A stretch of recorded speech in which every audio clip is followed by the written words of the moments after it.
sebenarnya itu kan masalah ijazah itu kan masalah tai burungnya itu kan. Ya, kalau ada itu perkara tai burung. Nah, itu dia. Ya.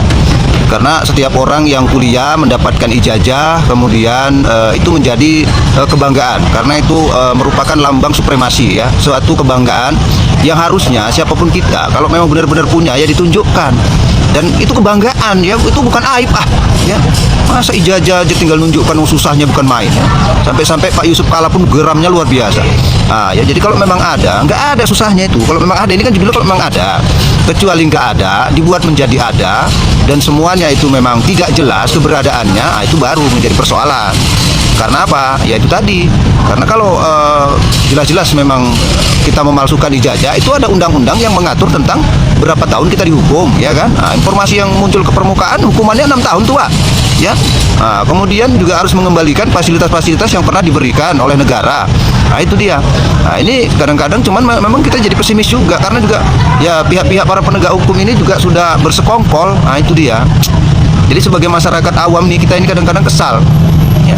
Jadi persekongkolan itu nampak lah, ya nampak jelas. Jadi nggak usah munafik lah, nggak usah pura-pura begini, tak ada itu. Karena memang udah nyata, kita pun melihat bahwa apa yang dilakukan oleh para penegak hukum ini ya jujur aja lah, nggak jujur. Nah itu dia. Kalau mereka jujur dan mereka benar-benar takut akan artinya kematian, dan setelah mati nanti takut benar-benar dihisap oleh Allah, niscaya sebentar aja masalah ini ya.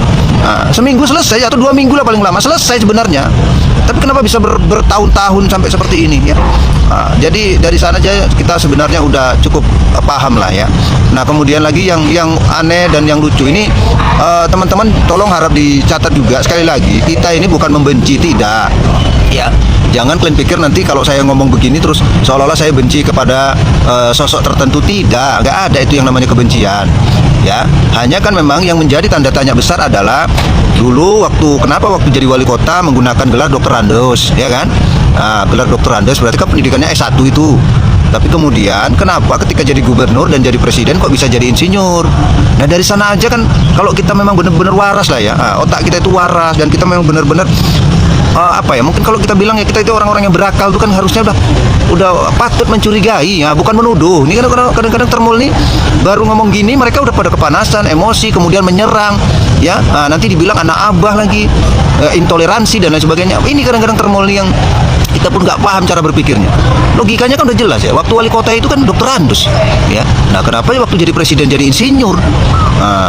Ya udah dari sana kan udah jelas. Ini kalau memang ada ijazahnya ya apa lo susahnya Pak Jokowi yang terhormat ditunjukkan gitu loh. Nah, ditunjukkan supaya tidak ada kegaduhan, supaya tidak ada saling caci mencaci ya, saling maki dan lain sebagainya. Nah ini kan blunder, dia muter sana muter sini nggak selesai. Udahlah, Bapak pun sering bilang kan nanti mau ditunjukkan ya ijazahnya kalau di pengadilan. Nah masalahnya asal dipanggil pengadilan pun Bapak nggak pernah mau datang, gitu masalahnya. Datang Pak ya, kalau dipanggil ke pengadilan tuh datang. Ini loh ijazahku kan gitu. Ya kalau memang palsu ya udah minta maaf aja ke seluruh warga Indonesia ini, udah minta maaf. Dengan ini saya menyatakan memang ijazahku memang seperti ini. Udah. Ya mau gimana lagi? Ya itulah dia namanya juga. Kalau memang pengakuannya jujur selesai masalah, nggak berat kali pikiran itu ya. Udah bilang aja ya udahlah apa boleh buat, dengan ini aku menyatakan kalau ijazahnya memang bermasalah, udah titik. Nah ini bukan nuduh ya, ini bukan nuduh, inilah unek-unek masyarakat itu yang sebenarnya udah banyak yang mewakili terkait dengan itu semua.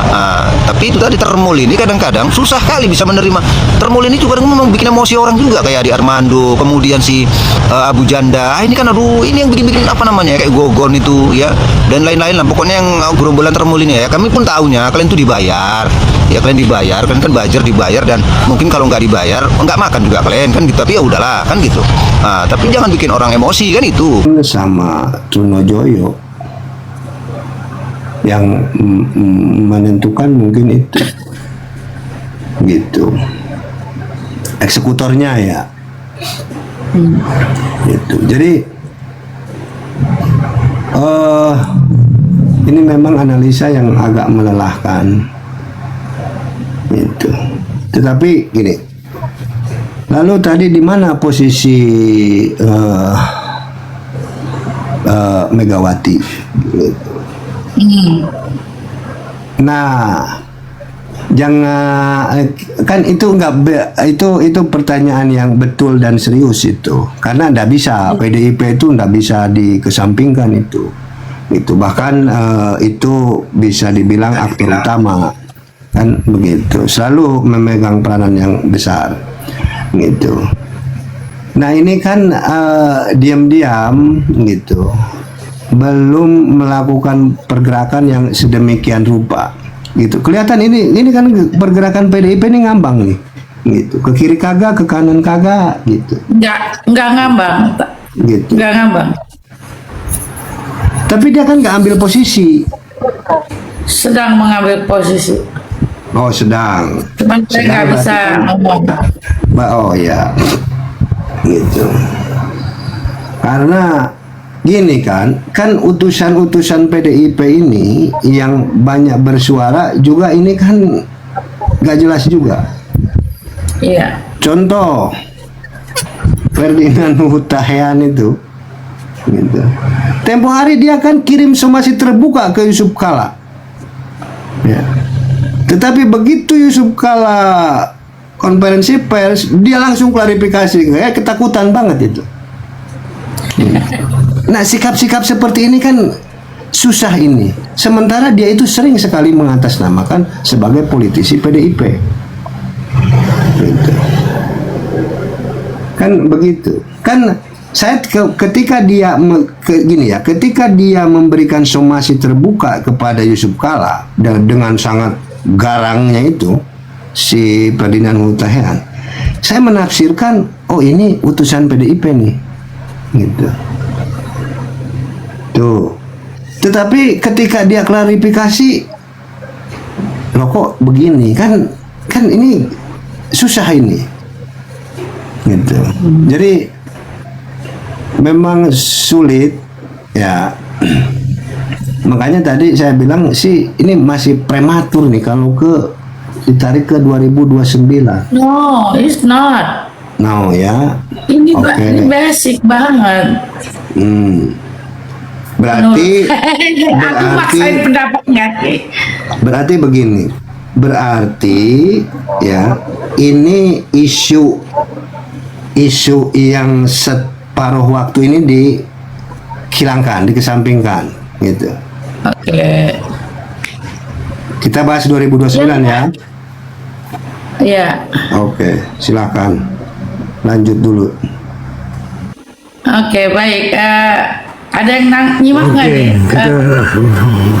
Oke. Sedikit Silakan ya. berpendapat sedikit ya, sebagai partai politik ya, untuk menjadi pemenang di dalam satu pemilihan atau pemilu, itu memang ada satu bukan ketentuan tapi satu strategi. Dua tahun, 2,5 harus konsolidasi dari awal.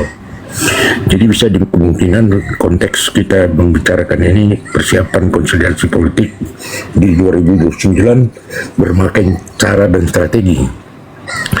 Tapi saya mencoba mengulang bahwa kenapa Bung Yusuf Kala turun gunung nih, karena dia dibawa-bawa oleh Esmond kan, dia klarifikasi, dia nggak mau terbawa-bawa dalam persoalan ini.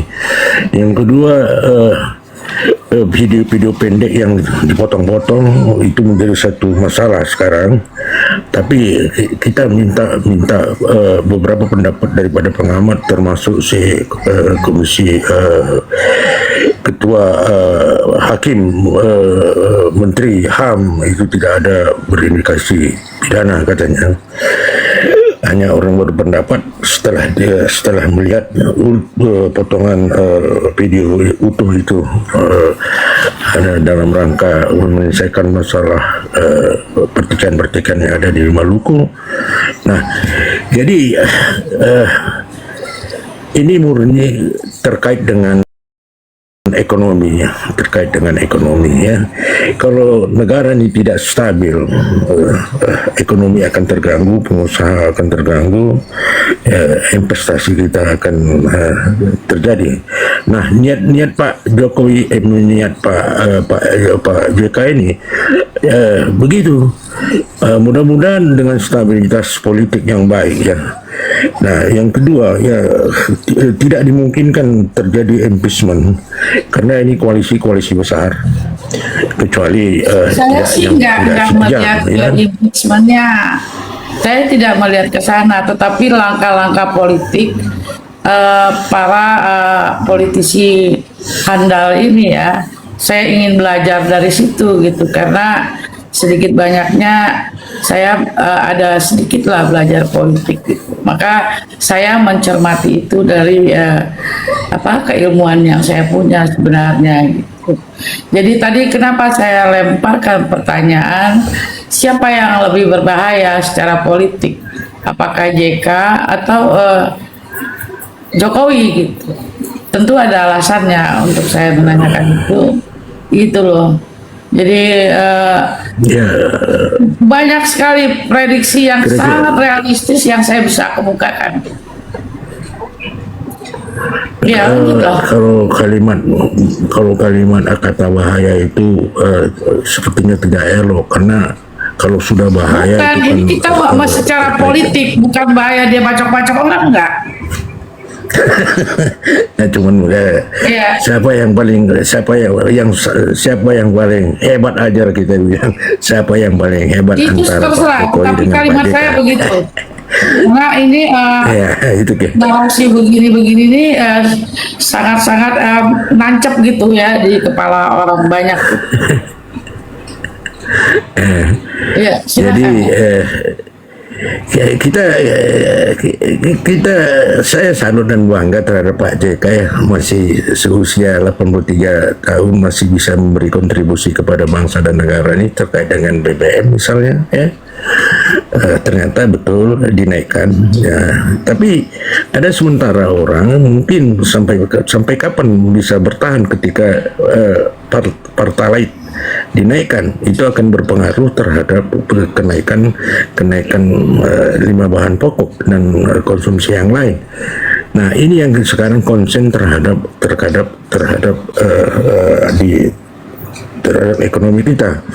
Kalau Pak JK itu wajar ya memberi tidak hanya membuat surat ya, bukan menyinggung pemerintah, tidak mendiskreditkan pemerintah, tapi membuat satu menjadi kekuatan ekonomi dalam rangka dampak daripada